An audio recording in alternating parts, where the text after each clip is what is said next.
Hello friends, welcome to our YouTube channel study tech by Das sir. आज आम plus two question discussion करवा जहाँ plus two history question टी regular question set 1 set ए रो question history regular question जहाँ registration 2023 एटा 2025 रो क्वेश्चन प्रीवियस ईयर रो क्वेश्चन टी देखिबा 80 मार्क रो क्वेश्चन थिला वर्तमान 80 मार्क चलची 3 घंटा तुमको एग्जाम देवा पड़ो 3 घंटा भितर तुम 80 मार्क दब आ तुम 20 मार्क तो प्रोजेक्ट ऑलरेडी सार मैंने देथिबे। देखिबा तार ग्रुप ए बा क विभाग रे कोन देछि क्वेश्चन देछि आमको देछि 25 टी 21 टी क्वेश्चन करिया पड़ो। एमसीक्यू 21 मार्क तुम आराम से 21 टा क्वेश्चन बा तुम 3-4 वर्ष रो क्वेश्चन देख फॉलो अप कर दबो ऑटोमेटिकली 15 रु 16 मार्क क्वेश्चन आसी जाउछि डायरेक्ट आसी जाउछि बा डायरेक्ट क्वेश्चन किछि आसूँ तुम 3 वर्ष क्वेश्चन डिस्कसन करदेव आराम से तुम्हें पास हो कि असुविधा ना भल मार्क रख। देन देखा ए रो 1 नंबर ए रो क्वेश्चन टी को महावीर क्यों भाषा रे तांकर धर्म प्रचार करुले। महावीर निश्चित क्यों भाषा हेले प्रकृति जहाँ प्रकृति बोली कह प्राकृतिक है प्राकृतिक है से भाषा रे करुले। देन बीटा है कौन ना गौतम क्यों ये नदी कूल दिव्य ज्ञान लाभ करते। गौतम क्यों नदी कूल करते जो नीरजा नदी कूल करते निरंजना नदी कूल नीरजा कह निरंजना नदी कूल करते। नेक्स्ट कलिंग युद्ध कथा अशोकर क्यों शिलालेखार उल्लेख अच्छी। देख ये आम हवा त्रयोदशक बा 13 रॉक एडिटिक एथरे अच्छी लेखा शिलालेखार अच्छी। डी रे हैला जे चंद्रगुप्त मौर्य मंत्री परिषद रे केते जण सदस्य थिले। चंद्रगुप्त आमर how many members were there is in the council of ministry of Chandragupta Maurya ताहले आमर 12 जण थिले। तुमको देखियो पिले ओडिया हो इंग्रजी हो किछ असुविधा नै तुम जोटा देखियो तुम ओडिया रो क्वेश्चन आछि इंग्लिश रे आछि तुम जोटा कंफर्टेबल हो करिवो किछ असुविधा नाही। देन सूर्य सिद्धांतर रचयिता किए थे। सूर्य सिद्धांतर रचयिता थे बराह मिहिर थे सूर्य सिद्धांतर रचयिता। एटा मन रखिथिबो क्वेश्चन बारंबार एटा सब क्वेश्चन बारंबार रिपीट करछि क्वेश्चन रिपीट करछि आ क्वेश्चन बारंबार रिपीट करछि बोले देखिबो। तापर देखियो एफ रे देला क्यों ये गुप्त राजा कविराज उपाधि धारण करथिले।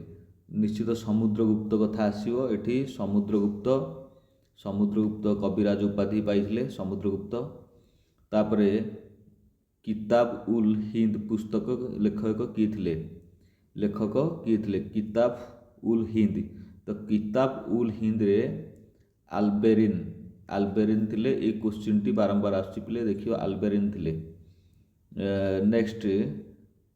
नेक्स्ट जी पर एच टा दिल्ली सुल्ताना शासन प्रथमे शासक किए थे। पहले फास्ट शासक किए थे दिल्ली सुल्तान रे फास्ट रूल ऑफ शासक किए थे एठी कुतुबिन आइबाक थिले। ये क्वेश्चन टा पिले रिपीट करछि मु 2-3 वर्ष क्वेश्चन देखियो पकेबो एटा भी रिपीट करछि बारंबार देखियो। आई रे किए चांदनी चौक रो रूपरेखा प्रस्तुत करथिले रूपरेखा प्रस्तुत करथिले किए से चांदनी चौक रो की करथिले ना जाहिनार करथिले। देन जे हुइज द एट कहिछि केउ सुपारी संथ तांकर धर्म शिक्षा रे गुरुमुखी भाषा व्यवहार करुथिले व्यवहार करुथिले बुझल। तो गुरुमुखी भाषा एठी बाबा फेरिद एटा बाबा फेरिद हवा आंसर बाबा फेरिद है। नेक्स्ट के रे देछि एठी गुरु नानक तांकर मृत्यु पर काहाकू निजर उत्तराधिकारी रूपे रे मनोनीत करथिले। उत्तराधिकारी रूपे गुरु नानक काहा करथिले गुरु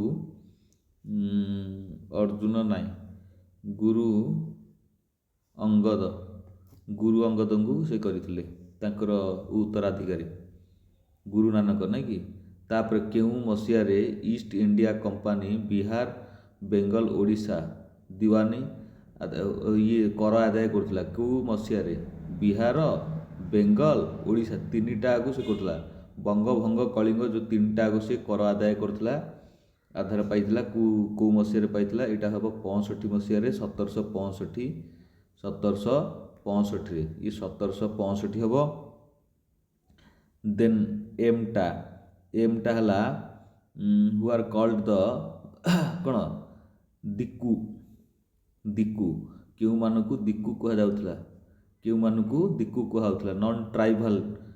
non tribal zamindar and money ଲେଣ୍ଡରଙ୍କୁ, ଅଣ ଆଦିବାସୀ ଜମିଦାର ମହାଜନଙ୍କୁ କୁହାଯାଉଥିଲା ଦିକୁ ବୋଲି କୁହାଯାଉଥିଲା। ଏଇ କୋଶ୍ଚିନ୍ଟା ପିଲେ ବାରମ୍ବାର ଆସୁଛି। ଏଇ କୋଶ୍ଚିନ୍ଟା ବି ଆସୁଛି। ଏଇ କୋଶ୍ଚିନ୍ଟା ବି ବାରମ୍ବାର ଆସୁଛି ପରୀକ୍ଷାରେ, ଦେଖିବ। ଇଏ ବି ଆସୁଛି, ବୁଝିଲା ତ? ଏଇ କୋଶ୍ଚିନ୍ ସବୁ ବାରମ୍ବାର ପରୀକ୍ଷାରେ ଆସୁଛି, ତୁମେ ଦେଖିବ। ଭଲସେ ଟିକେ ଦେଖିଦେବ, ହେଇଯିବ। ତାପରେ ଏମ୍ ପରେ ଏନ୍ରେ ସେ ହେଇଛି ଭାରତୀୟ ଜାତୀୟ କଂଗ୍ରେସର କେଉଁ ଅଧିବେଶନରେ ଅସହଯୋଗ ଆନ୍ଦୋଳନ ପ୍ରସ୍ତାବ ଗୃହୀତ ହୋଇଥିଲା? ଅସହଯୋଗ ଆନ୍ଦୋଳନ ଯେଉଁ ହେଇଥିଲା, ଏଇଟା ଦୁଇଟା ଛାଡ଼ି ରହିଥିଲା, ସେଥିପାଇଁ ଅସୁବିଧା ହେଲା। ଏଇଟା କାଲକାତାରେ ହେଇଥିଲା, ବା କାଲକାଟା ବା କୋଲକାତା ବୋଲି ଯାହାକୁ ଦେଖିବ। ଦେଇଥିବ ତ ତମେ ଖାଲି ABCD ମାରିବା କଥା, ବା ଯେଉଁ ରୋମାନ ଲେଟର ମାରିବା କଥା, କିଛି ଅସୁବିଧା ନାହିଁ। ଦେନ୍ ହେଲା ଆମେ କ'ଣ କରିବା? ରାଣୀ ଭାଗ୍ୟବତୀ ପାଟ ମହାଦେଇ କେଉଁଠି ଲବଣ ଆଇନ ଭଙ୍ଗ କରିଥିଲେ? କେଉଁଠି ଲବଣ ଆଇନ ଭଙ୍ଗ କରିଥିଲେ? ଏଇଟା ଇଞ୍ଚୁଡ଼ିରେ କରିଥିଲେ। ରାଣୀ ଇଞ୍ଚୁଡ଼ିରେ କରିଥିଲେ। ଏଇ କୋଶ୍ଚିନ୍ଟା ବି ପିଲେ ବାରମ୍ବାର ଆସୁଛି। ଏଇ କୋଶ୍ଚିନ୍ଟା ବି ଆସୁଛି।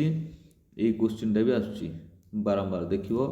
ଏଇ କୋଶ୍ଚିନ୍ ବାରମ୍ବାର ବି ରିପିଟ୍ କରୁଛି ପରୀକ୍ଷାରେ, ଲକ୍ଷ୍ୟ କରିବ ହେଲା। ଇଞ୍ଚୁଡ଼ିରେ କରିଥିଲେ। ତାପରେ ଓ ପରେ ପି ହେଲା କିଏ ଭାରତ ଛଡ଼ା ଆନ୍ଦୋଳନ ସମୟରେ କର ବା ମର ଡାକରା ଦେଇଥିଲେ? କର ବା ମର ଡାକରା। କର ବା ମର, ଡୁ ଅର୍ ଡାଏ କଥା କିଏ କହିଥିଲେ? ମହାତ୍ମା ଗାନ୍ଧୀ ହିଁ କହିଥିଲେ। ଆଉ କିଏ କହିବ? ଡୁ ଅର୍ ଡାଏ ମହାତ୍ମା ଗାନ୍ଧୀ କହିଥିଲେ। ଆଉ ସୁଭାଷ ଚନ୍ଦ୍ର ବୋଷ କ'ଣ କହିଥିଲେ? ଦିଲ୍ଲୀ ଚାଲ, ହେଲା, ମୋତେ ରକ୍ତ ଦିଅ, ମୁଁ ତୁମକୁ ସ୍ୱାଧୀନତା ଦେବି।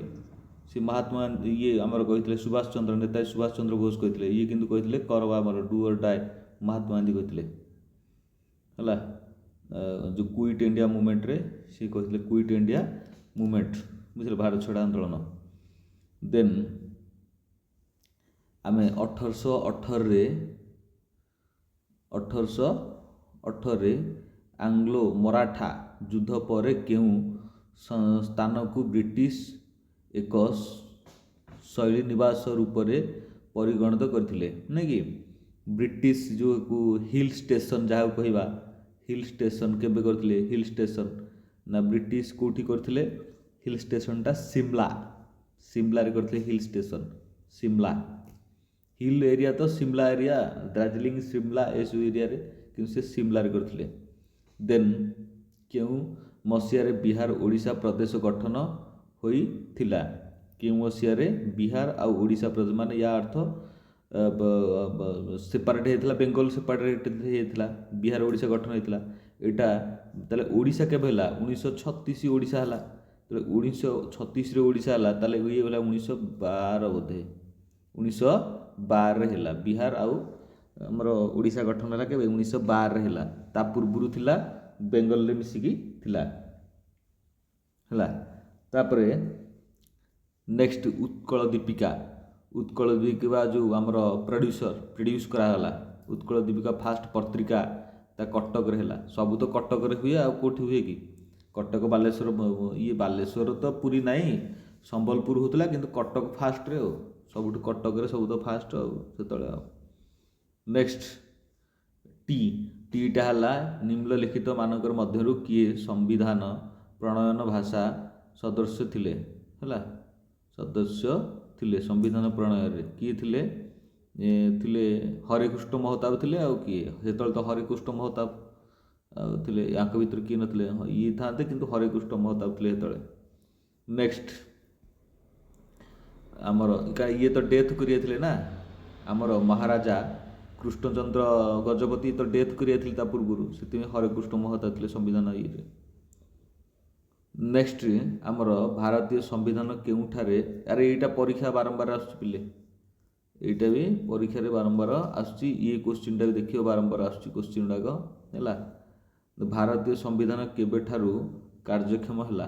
ହଁ ଆମର 50 ମସିହାରେ ହେଲା କାର୍ଯ୍ୟକ୍ଷମ ହେଲା ଭାରତ ସମ୍ବିଧାନ, କିନ୍ତୁ ଆମେ 47ରେ ପାଇଲେ ସ୍ୱାଧୀନତା ପାଇଲେ, 50ରେ ଆମର କାର୍ଯ୍ୟକ୍ରମ ହେଲା। କିନ୍ତୁ ଆମେ କ'ଣ କଲେ, ଆମେ ସ୍ୱାଧୀନତା ଦିବସ ପାଳନ କଲେ, ଏ ଯେଉଁ ଆମର କାହାକୁ ଜାନୁଆରୀ 26ଟା ଆମେ କରୁଛେ ନାଇଁ କି, ତାହେଲେ ଆକୁ ଆମେ କହିବା ଜାନୁଆରୀ 26 ହେଲା, 26 ତାରିଖଟା ଆମକୁ ପାଳନ କରୁଛେ ଜାନୁଆରୀ 26, ସେଦିନଠୁ ହେଲା ହେଲା ଗଣତନ୍ତ୍ର ଦିବସ ବୋଲି, ସରି ନଭେମ୍ବରଟା କରିଦେଲି ବୁଝିଲେ, ଏଇଟା ଜାନୁଆରୀ 26 କି ଆମେ ପାଳନ କରୁଛେ। ୟା ଅର୍ଥ ଏଇଭଳିଆ କ୍ୱେଶ୍ଚିନ୍ ଆମର ଥିଲା, ଦେଖିବ MCQ 21ଟା ଥିଲା। ନେକ୍ସଟ ଆମେ ଦେଖିବା এই क्वेश्चन सब तुम देखिए, ये क्वेश्चनटा देखीदेव यदि रिपीट करदेव सिलेबस को आराम से भल कर रही। धन्यवाद, थैंक यू। तुम मैंने परीक्षा भल कर, परीक्षा पे all the best, happy journey you are the exam, the result is very good. भावुची तुम रिजल्ट भल कर बोले, तुम चैनल सहित जोड़ी होकर रुह, जो +3 पढ़ो तुम मानक निश्चित ये चैनल तुमको सफलता मिल रही। धन्यवाद, थैंक यू।